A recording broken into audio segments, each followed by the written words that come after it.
Hi, it's Lindsay and welcome to my studio vlog. Today we are printing the April Itty Bitty Print Committee prints. And if you don't know, the Itty Bitty Print Committee is my mail club. Each month subscribers get one hand printed print and it's actually a postcard. So on the back there's postcard formatting and you can mail the print to a friend, to a loved one, or you could just keep it for yourself. And then you get one small freebie. The past few months it's been stickers or an ACEO. This month it's also a sticker, but it could be really anything small, and it's only $8 a month. So this is a really fun way to collect original art for an affordable price, and I want to keep it very affordable because I know everything in the world is expensive right now. If I can bring some joy to someone's day, then that means a lot to me. So anyway, I carved this block the day before. It's based on a picture I took of my cats Momo and Akua. They were both sitting on the same cat tree looking out the window, and it was so cute. And their bodies, like, together, when I was looking at the picture, or not looking at the picture, but looking at them in the window, to me, they almost looked like a heart. And then I realized the space above them actually was like the perfect place to put a heart. So that's what I decided to go with for this month's print. And luckily with stamp rubber, which is what I'm using to print these, it's really easy to jigsaw it and cut out parts to print them different colors. So it makes it much easier to do a 2-color print than having to like register it and print it in multiple layers. And in the background, I apologize for any political jump scares. I was listening to the latest, at the time, episode of Philip DeFranco. I've been watching Philip DeFranco and his news show since I was like, oh gosh, I'm probably aging myself here. Probably like 15 years old. It's just my daily routine. I watch his news show every single day, and I'm not gonna change that.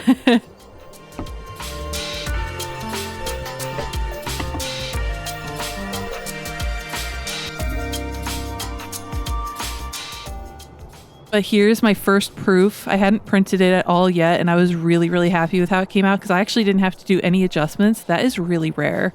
Normally, when you're making a print, like any type of print, but mostly like relief, I feel like is most common. Usually you print a proof and then you go back and rework the image a little bit. Where with this print, I really was happy with it right off the bat. I didn't have to cut away any loose chatter, which is like those little bits and bobs in the background that sometimes you can get. I didn't have to do any of that, and that was a huge relief print. But I didn't have to go back and clean it off and recarve any bits of that, so I was really, really happy. It was printing basically exactly how I had it in my mind. And this is the first print that I actually carved after getting my tools back from sharpening. Last month, I sent my tools out to be sharpened because I attempted to sharpen them myself and using a whetstone. Well, I had watched a video and read a written tutorial on how to sharpen tools a few months ago, and I like kind of glazed back at it before I did it, but I was like, I know what I'm doing, I can do this.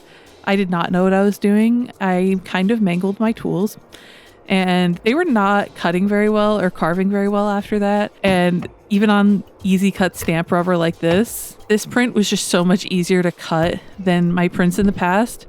Oh my goodness, I was just so pleased with the job that he did. I will put his information. His name's Daniel Jassa. I found him through McLean's, the printmaking supply store, and I mailed my tools to him, and it was so worth it. It just makes the world of difference to have them professionally sharpened. Like, it was so much easier to print, or I keep saying that. It was so much easier to carve than it has been. I think they're even like kind of sharper than when I got them. So it's crazy. I highly recommend. Definitely worth the investment into your tools and keeping your tools sharp versus buying new tools. If that's even like something people would do if they got dull. I don't know. People surprise you, but I want my tools to last for a lifetime. So I want to treat them as such. And I filmed myself printing most of this edition, which is kind of what you could see me here doing. So I'll be quiet until I finish up here.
halfway through the video of the studio vlog and we're finished printing. This is actually a pretty fair representation of the split of your time when making prints between actually printing and cleaning, just kind of getting rid of the little bits and bobs. And with these stamps, as opposed to printing in like oil-based ink or even a water miscible oil-based ink, they're so much easier to clean. I just use a little bit of stamp cleaner that I got when I thrifted a bunch of Stampin' Up! Stamps. So what you're actually seeing me do first though is I'm taking a little bit of newsprint and I'm actually printing the block with no additional ink. This allows me to, on the newsprint, get off as much ink as possible, and it will make it a lot easier to clean up, or at least it should. So I did this multiple times until I was getting like barely a ghost print. For those who don't know, this is what a ghost print is. It's when you've already printed your image and you print another on top of it without adding any ink, and you get a very transparent version of your print, and that's a ghost print. Normally this is enough to get most of the ink off and make it a lot easier to clean, but this was not one of those times.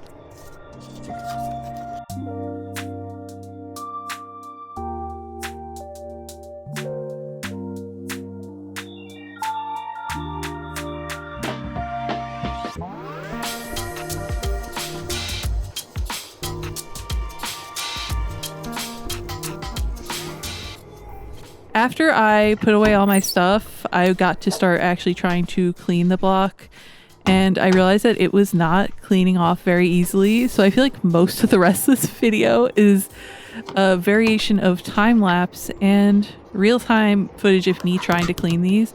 For whatever reason, the pink ink was not coming off of the stamp rubber no matter how much I tried, and at first I thought it was just stained.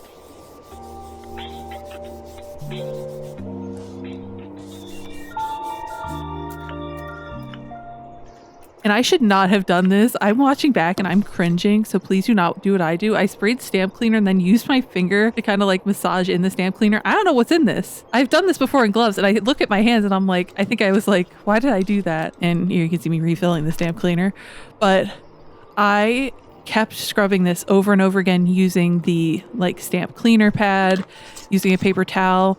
And like I said, I originally thought it was stained, but it was actually, when I would rub it with a blue shop towel, it would have almost a little bit of a coating start to bead up. So I knew it wasn't just like staining on the block. And I was getting a little frustrated, I'm not gonna lie. I was just sitting here over and over and over again trying to scrub this thing. And no matter what I did, it really felt like it was not gonna come clean. Eventually I kind of gave up. So I don't know what the deal with this was. The black one came across came clean a lot easier, but that pink wish would not come off. It was very frustrating. Dye-based inks are going to behave in their own way, and pigment-based inks, it's just a different beast to deal with than an oil-based or a water-based ink, and you just kind of have to roll with the punches. But that's kind of most printmaking, is rolling with the punches. But yeah, that took way longer than normally it does to clean any of my like rubber stamp-based blocks, and it's just how it is, you know, it's okay.